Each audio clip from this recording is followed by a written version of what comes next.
BFM Business. Stéphane Soumier réveille la planète éco.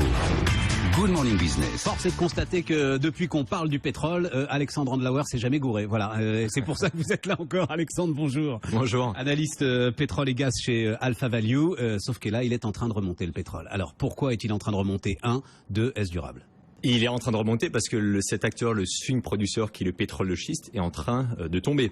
Il y a une résistance en première partie d'année qui était due au hedging qu'ils avaient les années précédentes. Oulala. Parlons français ensemble, il est 7h10. Ils avaient d'ailleurs, en fait, la production... Le pétrole de schiste américain est en train de craquer. Ça y est, Alexandre. Il est en train de craquer. La résistance à une limite, sous les $45 le baril. Ça tient pas très longtemps. Ça a duré 3 mois sur le WTI aux États-Unis, donc on a les premiers signes et on s'est rendu dans le Texas il y a quelques semaines. Ouais. Et la chute de la production est plus rapide que ce que les marchés anticipent. Or là, il y a des refinancements qui se font. Ils vont être coupés parce que la production baisse, parce que les prix n'ont pas remonté. Donc on rentre dans un cercle vicieux qui va accélérer cette chute de la production. On parle quand même de 1 million de barils par jour et c'est ce que le marché attend depuis longtemps.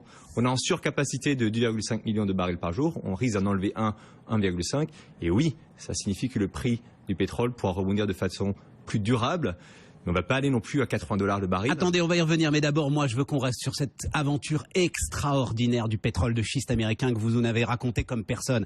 C'était les chercheurs d'or. Sauf que les chercheurs d'or, ils sont partis sans un sou. Ils sont sous des montagnes de dettes aujourd'hui. C'est ça, hein, oui, Alexandre? Oui.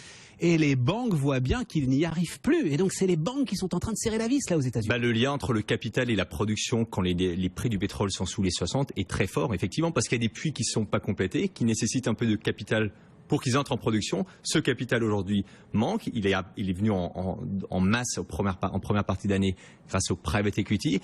Mais tout le monde a commencé sur la deuxième vague de baisse, parce que c'est celle-ci qui a surprise, finalement. Ouais, absolument. Fin juin, à se dire, peut-être que les prix du pétrole vont pas être aussi élevés qu'on le pensait en 2016. On ralentit tout.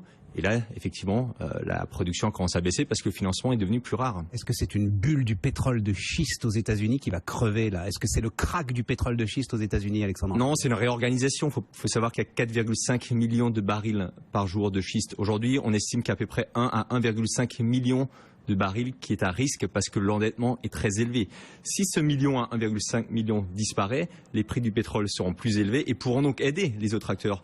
Mais rappelons-nous que le coût moyen d'un acteur de schiste est de $51, le coût médian. Ce qui signifie aux États-Unis. Aux États-Unis. Ce qui signifie que la moitié est rentable et l'autre moitié, effectivement, a des difficultés. Vous avez commencé en employant ce terme de swing producer, c'est-à-dire ce qui est incroyable, c'est que ce sont ces 4 petits millions. C'est combien la production quotidienne de barils, mondiale aujourd'hui? On est à 92-93 millions de barils par jour. C'est pas possible que ce soit ces 4 millions qui fassent la différence. C'est quand même encore l'OPEP qui fait la différence. Qu'est-ce qui vous fait penser qu'elle va pas... Vous nous dites, vous, depuis un bon moment, que l'OPEP, justement, cherche à écraser ces pétroliers américains. Elle pourrait augmenter sa production, là, à ce moment-là. Elle l'a continué à les écraser. Elle l'a déjà augmenté, finalement, sans l'annoncer au mois de novembre, parce qu'on a quand même pris 300-400 000 barils entre le mois de novembre et cet été. Mais l'Arabie Saoudite a aussi un problème de réserve. Ils ont brûlé près de 80 milliards de réserves sur 600.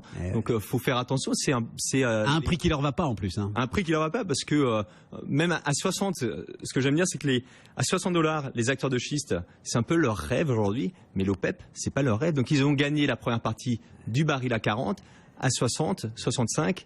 Le schiste ira sans doute un peu mieux. L'OPEP n'a pas d'autre choix que de diversifier son économie. Donc là, ils sont en train de gagner du temps. Ils ont gagné le combat, la bataille contre l'Alaska.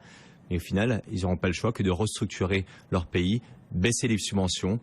C'est un choc structurel qui parce que ils sont habitués à vivre à $80, la Russie à 100 à 110, le Venezuela 150, 170, c'est ça. Hein, et ça, ce sont des cours qu'on retrouvera sans doute pas les 5 prochaines années, non. Donc vous dites, ils ont triomphé de l'Alaska, ils ont triomphé du Texas aussi visiblement. Hein. Vous me disiez qu'au Texas, les puits étaient en train de fermer les uns derrière les autres. Au Texas, les plateformes de forage sont au plus bas, donc effectivement l'activité est très compliquée. Ils ont gagné aussi face à 200-300 milliards d'annonces d'investissement en moins par rapport en début d'année. Donc c'est un peu tous les projets au niveau mondial qui étaient très élevés qui sont coupés aujourd'hui. Donc ils ont pris des bonnes décisions. Ceci étant, ils avaient sous-estimé le coût moyen du schiste. On pensait que ça allait tomber à 70, c'est tombé à 50.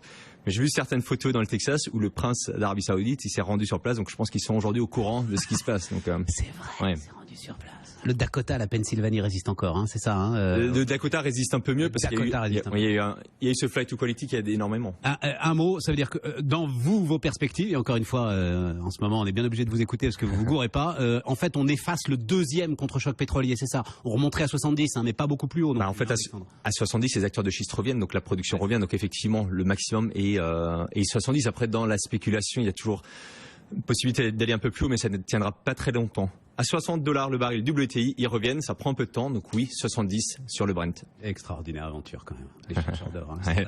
Les chercheurs d'or. Ils continuent. Alexandre Andlauer, analyste pétrole et gaz chez Alpha Value. Merci beaucoup d'être venu nous voir ce matin.